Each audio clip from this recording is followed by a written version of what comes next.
अस्सलाम वालेकुम स्टूडेंट्स। तो आज जो केमिस्ट्री के सवाल आए थे टेस्ट में वो हम सोल्व करेंगे। तो आप आज खुद अंदाज़ा लगाएं, जो 53 से 64 तक जो आपके पास सवाल है आप खुद एनालाइज करना। तो पेपर कैसे आया था, ट्रिकी आया था, मुश्किल आया था, आसान आया था, सिलेबस में से आया था या आउट ऑफ सिलेबस था। तो बिल्कुल मेरे हिसाब से जो पेपर है ना बिल्कुल ईजी था, आसान था और कॉन्सेप्चुअल भी था। ईजी पेपर था। जो आपने मॉक टेस्ट किए हैं या लेक्चर्स आपने मेरे सुने हैं तो उनमें से ही पेपर आया हुआ है। तो चलिए स्टार्ट करते हैं। X ray are produce when cathode rays, जब कैथोड रेज स्ट्राइक करेंगे किस पर तो एक्सरेज प्रोड्यूस होती हैं। तो सिंपली एक्सरे की डेफिनेशन लिखी हुई है कि x ray are produce when cathode rays strike. Ninth का सवाल है ये ना, नाइन्थ की केमिस्ट्री में से उठाया हुआ उसने। तो x ray are produce when cathode rays strike on, जब वो मेटल पे स्ट्राइक करेंगे ना तभी एक्सरे प्रोड्यूस होती है। तो याद रखें ये आपके पास डेफिनेशन आई हुई है एक्सरे की। X ray are produce when cathode rays strike on metal, metal पे जब वो स्ट्राइक होती है ना तब एक्सरे प्रोड्यूस होती है। 12 सवाल है केमिस्ट्री में से जो उन्होंने कहा था कि 12% आएगा, तो 12 सवाल ये एक भी ऊपर नीचे नहीं है। तो ये मैं मेहनत करके आप लोगों के लिए बनाया है, तो बराए मेहरबानी आप सब्सक्राइब भी लाजमी करिएगा। तो चलिए 54 क्वेश्चन है कि द डायग्राम, ये जो डायग्राम है shows arrangement of particles, particles की अरेंजमेंट शो कर रहा है ना। When a substance change state, जब एक सब्सटेंस दूसरी स्टेट में जाएगा स्टेट चेंज करेगा ना। स्टेट चेंज मतलब सॉलिड से लिक्विड, लिक्विड से इस तरीके से वो स्टेट चेंज करता है। तो वो कह रहा है which change of state is shown, तो कौन सी है, बॉइलिंग है, कंडेंसेशन है, एवापोरेशन है या सब्लिमेशन है। तो यहाँ पर देखो, यहाँ पर जो पार्टिकल्स की जो अरेंजमेंट है ना आपके पास एक होती है सॉलिड, ठीक है, फिर लिक्विड, उसके बाद क्या होती है गैस, है ना। तो सॉलिड में जो पार्टिकल की अरेंजमेंट होती है वो बिल्कुल फिक्स होती है, पैक्ड होती है। तो इस तरीके से ये जो आपके पास अरेंजमेंट उसने दी है वो सॉलिड फॉर्म में, अब ये सॉलिड फॉर्म में है, ठीक है। अब यहाँ पर जैसे ही वो आ रही है, चेंज हो रही है स्टेट है, तो मैंने आपको पढ़ाया था सब्लिमेशन, जब सॉलिड डायरेक्टली गैस में कन्वर्ट हो विदाउट कन्वर्टिंग इनटू लिक्विड। तो ये आपके पास जो 54 का जवाब है वो सब्लिमेशन है। बॉइलिंग पॉइंट नहीं है, कंडेंसेशन भी नहीं है, एवापोरेशन भी नहीं है। देखो मॉलिक्यूल पैक्ड है, सॉलिड गैस में कन्वर्ट हो रहा है, तो आपके पास सब्लिमेशन इसका जवाब है। क्वेश्चन 55 है the equation shows the thermal decomposition of magnesium carbonate, ये मैग्नीशियम कार्बोनेट का मॉलिक्यूलर मास उसने दिया है, ठीक है, मॉलिक्यूलर मास उसने दे दिया है। ये कह रहा है which mass of magnesium oxide, मतलब वो मैग्नीशियम ऑक्साइड का मास पूछ रहा है कि कितना बनेगा when 21 gram of magnesium carbonate, जब 21 ग्राम मैग्नीशियम कार्बोनेट के रिएक्ट करेंगे। तो अब इसका इक्वेशन बनाते हैं। पहले इसको सोल्व करने के लिए अलग से पेज पे मैग्नीशियम कार्बोनेट है, ये magnesium oxide plus carbon oxide, मैंने इक्वेशन यहाँ पे लिख दी है। अब मैग्नीशियम कार्बोनेट का खुद इसने मास दिया वो है 84। मैग्नीशियम ऑक्साइड का मास क्या होता है, मैग्नीशियम का होता है 24 और ऑक्सीजन का होता है 16। तो प्लस करेंगे ये आपके पास आ जाएगा 40। तो यहाँ पर ये आपके पास आया 40। कार्बन डाइऑक्साइड का क्या होता है, कार्बन डाइऑक्साइड का 44 होता है। अब ये गिवन मास आपके पास है 21 ग्राम, जो आपके पास गिवन मास है, ठीक है। ये मोलर मास था 84, ये गिवन मास है। तो देखो मोल निकाल सकते हैं, गिवन मास अपान में मोलर मास। गिवन मास आपके पास है 21 अपान में 84।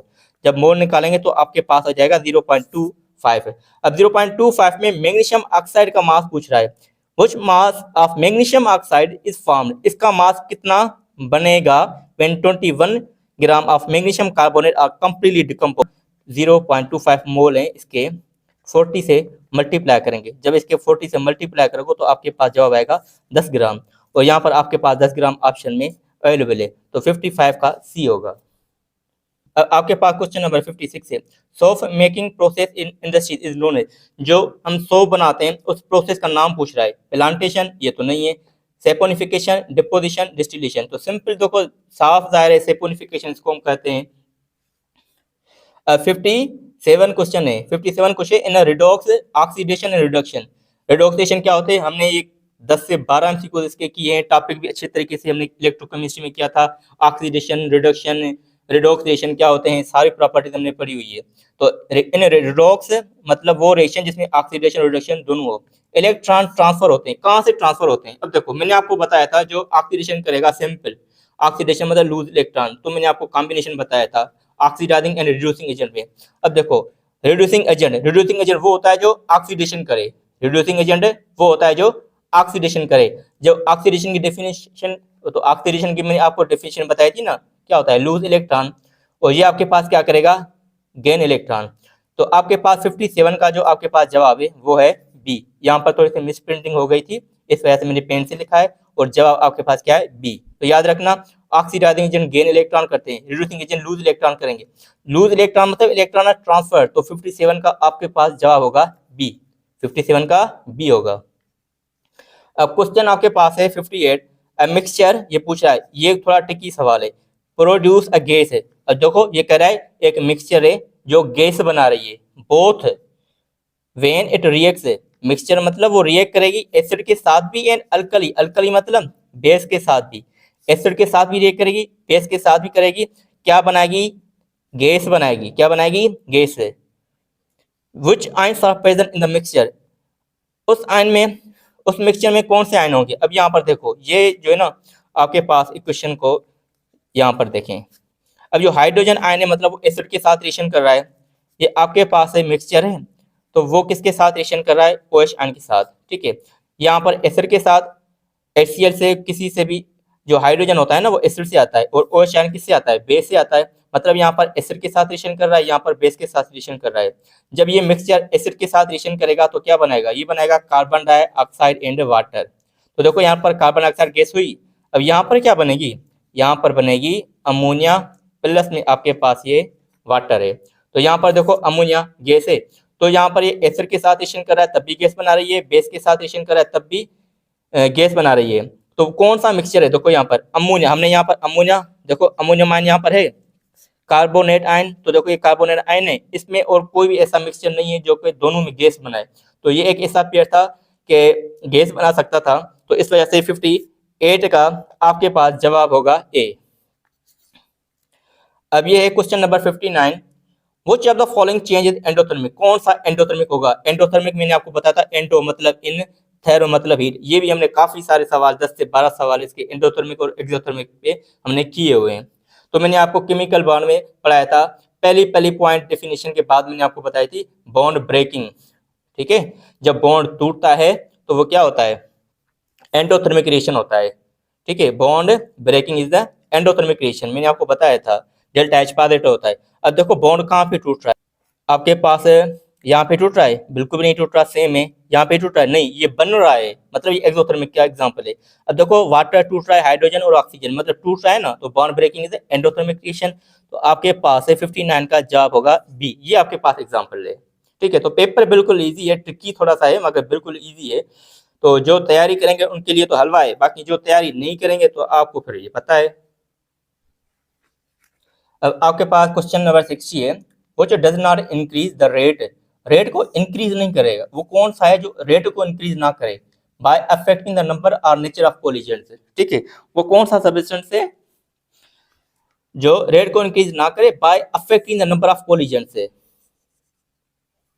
तो अब यहाँ पर देखो, जब आप एडिंग कैटलिस्ट है, अब ये एडिंग कैटलिस्ट का मतलब क्या होता है, कैटलिस्ट सिंपली ये आपके पास क्या करेगा, कैटलिस्ट जो होता है ना वो अल्टरनेटिव पाथ प्रोवाइड करता है, क्या करता है, अल्टरनेटिव पाथ प्रोवाइड करेगा।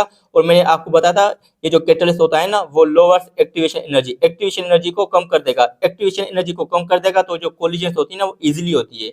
तो यहाँ पर आपके पास है ना, वो आपके पास 60 का जवाब होगा ए, एडिंग कैटलिस्ट है। ये आपके पास जो है ना टेम्परेचर, तो टेम्परेचर आपके पास वो अफेक्ट करता है, इंक्रीजिंग सरफेस एरिया भी करता है, इंक्रीजिंग प्रेशर ये भी करता है, ये मैंने आपको केमिकल काइनेटिक्स के चैप्टर में पढ़ाई थी। तो कैटलिस्ट क्या करता है, सिंपली स्पीड अप करेगा, ठीक है, उनकी जो नंबर ऑफ कोलिजन तो इतना वो इम्पैक्ट नहीं करेगा। तो कैटलिस्ट सिंपली क्या करता है, उसकी एक्टिवेशन एनर्जी को कम करेगा। तो कैटलिस्ट क्या करेगा, कैटलिस्ट एक्टिवेशन एनर्जी को कम करेगा, जैसे ही एक्टिवेशन एनर्जी कम हो जाएगी तो रेट ऑफ रिएक्शन फास्ट हो जाएगा, मगर ये रेट जो नंबर ऑफ कोलिजन है उस पर इफेक्ट नहीं करेगा। तो 60 का आपके पास जवाब होगा ए, एडिंग कैटलिस्ट। 61 आपके पास क्वेश्चन है, साल्ट आर मेड, साल्ट कैसे बनते हैं, न्यूट्रलाइजेशन रिएक्शन, जब एसिड और बेस रिएक्ट करते हैं तो साल्ट बनाते हैं, ये लिखा हुआ है। For which combination of acid and base है, कौन सा कॉम्बिनेशन है एसिड और बेस का, is the titration method, titration method है for the preparation suitable.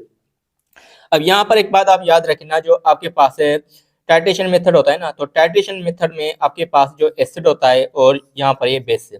Simple, acid भी आपके पास सॉल्युबल होना चाहिए, बेस भी आपके पास क्या होना चाहिए, सॉल्युबल होना चाहिए। अगर दोनों में से कोई भी इनसॉल्युबल होगा तो वो गलत है। अब यहाँ पर सिंपल इनसॉल्युबल एसिड, मतलब मैंने अभी आपको क्या कहा, एसिड और बेस दोनों सॉल्युबल होना चाहिए, तो ये तो गलत है। इनमें भी इनसॉल्युबल बेस है, यहाँ पर भी इनसॉल्युबल, यहाँ सॉल्युबल, ये तो है मगर एसिड क्या है, इनसॉल्युबल, तो ये भी गलत हो गया।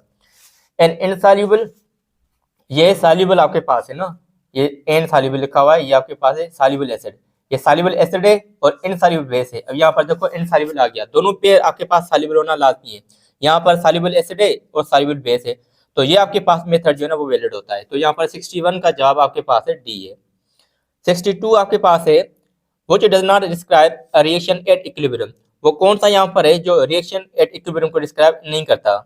अब फॉरवर्ड रिएक्शन, ये हमने केमिकल इक्विलिब्रियम पढ़ा हुआ है, forward reaction and backward reaction are at in equal rate. तो केस इक्विलिब्रियम रिएक्शन जो होता है, जिसको हम डायनामिक रिएक्शन भी कहते हैं, डायनामिक इक्विलिब्रियम भी कहते हैं, तो वहां पर फॉरवर्ड और बैकवर्ड रिएक्शन इक्वल रेट में होता है। ये तो ये स्टेटमेंट सही है। डज नॉट कौन सी गलत है, मतलब सिस्टम क्लोज होना चाहिए। हाँ, यहाँ पर जो केमिकल इक्विलिब्रियम है ना, आपके पास सिस्टम क्लोज होना चाहिए, ठीक है। और तो सिस्टम जब क्लोज होगा तभी वो डायनामिक इक्विलिब्रियम होगा। ओपन सिस्टम में ये नहीं होगा कभी भी equilibrium. KC increases as the reaction progress, KC जो आपके पास होती है, केसी वो केसी ना इक्विलिब्रियम कांस्टेंट होती है, तो यहाँ पर ये फिक्स्ड होती है, ठीक है, ये फिक्स होती है। यहाँ पर इसको हम कह सकते हैं कांस्टेंट, तो ये केसी इंक्रीज नहीं होगी, तो ये आपके पास जवाब गलत है ना। केसी जो है ना इंक्रीज नहीं होगी, केसी फिक्स होती है, इक्विलिब्रियम कांस्टेंट होती है। तो यहाँ पर 62 का जवाब आपके पास है ये सी है। 63 यहाँ पर ये इजी सवाल है, वो ये कह रहा है which statement does not describe property of weak acid, acid की प्रॉपर्टी को कौन सी यहाँ पर स्टेटमेंट जो डिस्क्राइब नहीं कर रहे हैं। अब पढ़ते हैं वन बाय वन करके। देखो ये कह रहा है, इजी सवाल है ये, it form salt weak acid, मतलब यहाँ पर मिसाल के तौर पर एसिड है, इट फॉर्म साल्ट, साल्ट बनाएगा विद सोडियम हाइड्रोक्साइड, जाहिर सी बात है, यहाँ पर भी मैंने आपको बताया था, लिखा हुआ है, ठीक है। एसिड जब आपके पास बेस के साथ रिएक्शन करेगा तो क्या बनाता है, मतलब सोडियम हाइड्रोक्साइड बेस है ना, तो यहाँ पर ये साल्ट बनाएगा, बिल्कुल साल्ट बनाएगा, और पानी जिसको हम कहते हैं न्यूट्रलाइजेशन, जिसको हम कहते हैं न्यूट्रलाइजेशन रिएक्शन। तो ये आपके पास स्टेटमेंट सही है। It is pH between 8 and 9, बेटा एसिड है तो एसिड की पीएच लेस देन 7 होगी, एसिड की पीएच लेस देन 7 होगी, तो ये आपके पास जवाब गलत है। तो 63 का आपके पास जवाब होगा बी। ये बिल्कुल इजी सवाल है। अब देखो स्टेटमेंट आपको समझनी है। ये कह रहा है इतना बड़े आपको बस ये कॉलम दे दिए, बाकी कॉलम्स में कुछ भी नहीं रखा हुआ, सिंपल ये बॉन्डिंग के बारे में है। Which row describes the type of bonding. अब A B C D A type of bonding आपसे पूछ रहा है कि कौन सी रो सही है, दोनों, ये भी सही होगा ये भी सही होगा। मिसाल के तौर पर सब्सटेंस 1 ने सब्सटेंस 2 ने, मतलब इस तरीके से वो सपोज कर रहा है। मीथेन है आयोनिक बॉन्ड, नहीं बेटा, मीथेन में आपके पास पता है ना सिंगल कोवलेंट बॉन्ड, मैंने आपको बताया था, तो मीथेन में कोवलेंट बॉन्ड होती है, पहले यहाँ पर गलत। ग्रेफाइट में कोवलेंट, जी हाँ ग्रेफाइट में कोवलेंट होती है, मगर ये तो गलत है, तो ये मतलब स्टेटमेंट आपके पास गलत हो गई। ये भी सही होनी चाहिए, ये भी सही होनी चाहिए। ग्रेफाइट आयनिक, नहीं, ग्रेफाइट क्या होता है, कोवलेंट। क्लोराइड कोवलेंट, जी हाँ क्लोराइड कोवलेंट होता है, ठीक है। देखो ये सही है ये गलत है, तो मतलब आपके पास दोनों सही होनी चाहिए। ये सी है, पोटेशियम क्लोराइड आयोनिक होती है, जी हाँ पोटेशियम जो क्लोराइड होते हैं वो आयोनिक होता है, चलो ठीक है मान लिया। मीथेन है कोवलेंट, जी हाँ मीथेन सिंगल कोवलेंट बॉन्ड है, तो मतलब 64 का आपके पास जवाब होगा सी। इस तरीके से देखो ये भी इजी है, ये भी इजी है, सवाल इजी है, थोड़ा टेक्निकल जरूर है, जाहिर सी बात है, आपने टेस्ट पास करनी है IBJST को उतनी आसानी से तो नहीं देंगे ना, कोई भी आउट ऑफ सिलेबस नहीं था। पेपर जो है ना ज़्यादा आसान है ना ज़्यादा मुश्किल है। जो स्टूडेंट वो जिन्होंने ये सिलेबस पूरे तरीके से पढ़ा हुआ होगा वो ऑलमोस्ट सब उन्होंने किया हुआ होगा। तो कल के लिए जिनका पेपर है उनके लिए बेस्ट विशेष, बेस्ट ऑफ लक, और इंशाल्लाह पढ़ कर जाना। ये जो मॉक टेस्ट जितनी भी हैं ये मैंने आपके लिए ही बनाई है, वो आप करके जाना। और वो अभी तक स्टूडेंट्स ने अभी चैनल को सब्सक्राइब नहीं किया तो बराबर मेहरबानी चैनल को सब्सक्राइब लाजमी करें। अल्लाह हाफिज़।